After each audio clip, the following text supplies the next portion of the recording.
Adventures of Pipeman on W4CY Radio.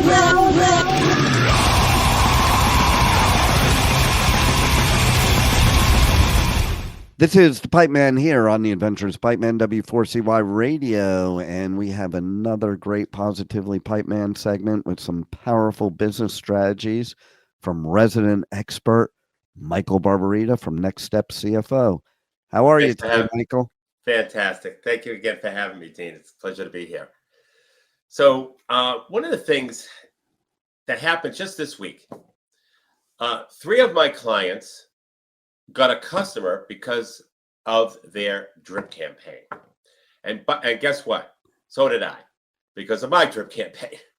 So what people don't understand, it's amazing, the gold mine that is in your existing customer database. This could be former customers, and in the case of the 3 clients and me, in that case, they were former clients, but they could also be current customers as well as prospects. One particular client is in the roofing business, but in the roof, the name of his company has the word roofing in it.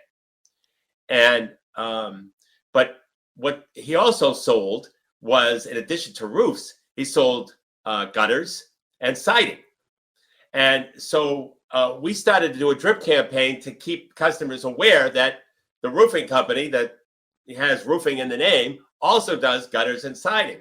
So we got a call for some gutters this week from the drip campaign, because the customers didn't know he did gutters, or the customers didn't know they did siding. So it's incredible how just communicating to your former customers and the resistance business owners have for doing that. And one of the reasons why they don't do it is, in the old days, and I'm talking about just 2 years ago, as being the old days, they had to do the drip campaign manually. Now you have AI that can help you with it, and it makes it so much easier. We show our clients how to do that. We have the right prompts to give AI. In our case, we use Claude, and they type out the whole campaign, and all we do is give it to the marketing person to put it in the drip. So it's a heck of a lot easier. And what everybody's got to understand is that only 1 to 3% of customers in your industry, I don't care what industry it is, I don't care what time a day it is, it doesn't matter, only 1 to 3% are ready to buy now. The other 97 to 99% are on the buyer's journey, and the best way to capture them while they're on the buyer's journey is through the drip campaign.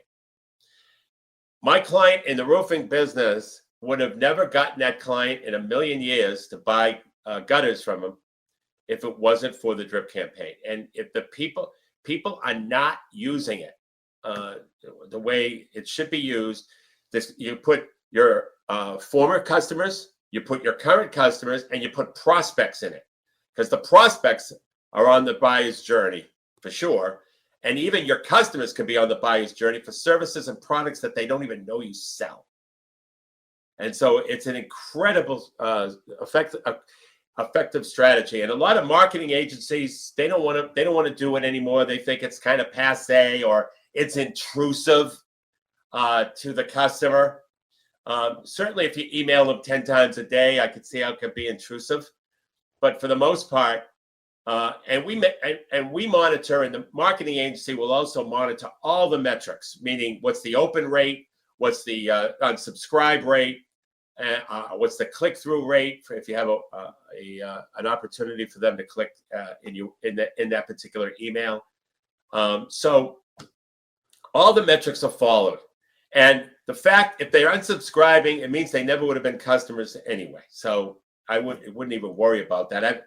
I've had situations where some of my clients would say, I can't do the drip campaign, it's too intrusive.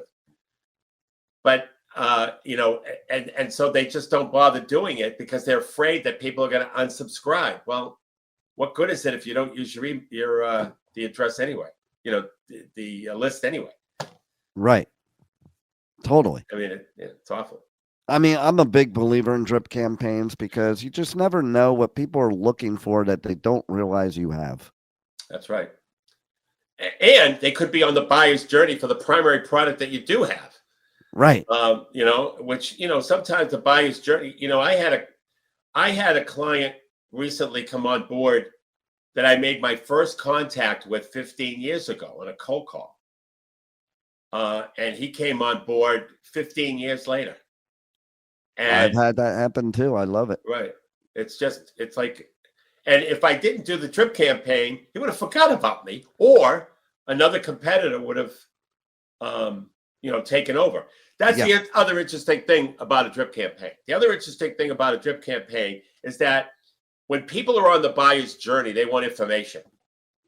And it's good to have a drip campaign that provides information and then another one that provides an offer relative to that information. Yeah. So, you do the informational piece the first week, and then the next week you send out an offer relative to that information that you gave the previous week. But people are always, that's the buyer's journey. They're getting information. And if you're the one that's front and center with the information, guess who they're gonna contact? It's gonna be you. People hold back from doing it because they think they're gonna offend somebody. I can't tell you how many times in my campaigns that prospects were like, actually, first of all, they were really impressed that I remembered who they were. Number one. Number two, I can't tell you how many times they've said, "Oh my God, your timing was perfect." I wasn't ready before, and now I am, and I was just thinking about reaching out to you. It's unbelievable. And one of the things, though, Dean, and I said it earlier, I'm going to say it again, business owners thought that they had to prepare the drip campaign themselves, which, by the way, took a long time. But now you don't have to do that. With the proper prompts in a tool like Claude, utilizing Project Knowledge, which is a tool in Claude, you can have customized emails just for you, just for your business. And you can, and by the way, Claude doesn't have to go to the bathroom or anything like that. He just drills it out. And after he drills out 20, you can ask him to do 20 more. And it just keeps on going. I have a feeling at some point in the future, that'll be the sci-fi that then the AI is going to need to go to the bathroom and take sick days and stuff like that. Well, that might be an excuse they come up with, but I'm not sure it's going to work. Right? So how do people reach out to you to get more information and help with drip campaigns? Well, it's one of the strategies that we talk about in our book interviews, and we love doing book interviews because what we do is because business is always changing, we're able to update our book. So the way, and by the way, you'll learn business strategies that your competition isn't doing. That's the beautiful thing about the book interview. But it's very simple. It's 60 minutes on Zoom. I present strategies from my book, and then I ask the business owner, if someone were to implement that strategy in their industry, what impact would it have? And then I document it for the book, and that's it. And the beautiful thing about it, as I said, is the business owner learns strategies their competition isn't doing. And it's a great way to learn and understand these strategies and implement them in your business. So you go to nextstepcfo.net/contact, fill out the contact form, and in the message section, type the words book interview. I'll get a calendar link over to you so that you can schedule it, and we're on our way. Nice. Well, once again, you've been a great help to our listeners and people worldwide with your powerful business strategies. So thank you for being here, and everybody make sure to tune in next week for more powerful business strategies on the Positively Pipeman segment of the Adventures of Pipeman. Thank you, Michael. Thank you for having me, Dean.